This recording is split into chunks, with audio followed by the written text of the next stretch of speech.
অনেক talented guys. তো তোমার তো একটা ননদ আছে, ছোট্ট একটা, মানে ঋতু আন্টি। একটাই ননদ, আর কোনো ননদ নেই, একটাই।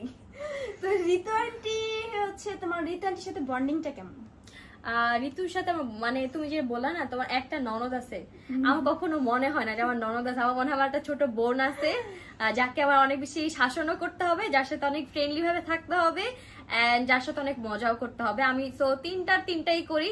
ওকে আমি অনেক শাসনও করি, অনেক বুঝাই যে ঋতু এইভাবে না এইভাবে করবো, এইভাবে না এইভাবে, এটা করো না, এটা ভালো না। অনেক সময় যে একটু ছোট মানুষ তো রাগও বেশি, তো আমি ওইভাবে বুঝে শুনে ওকে বলি। এন্ড পাশাপাশি আমরা অনেক অনেক অনেক মজা করি। আর কি বলবো, আর অনেক বেশি ফ্রেন্ডলি। তো ফ্রেন্ডলি না হলে তার মজা করা যায় না।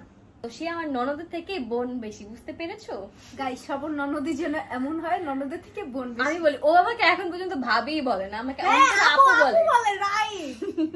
তাহলে সেও তোমাকে বোনের চোখে দেখে, হ্যাঁ, তুমিও তাকে আমাকে বোনের চোখেই দেখে, এই জন্যই তো বন্ডিং ভালো। যেহেতু শ্বশুর বাড়ি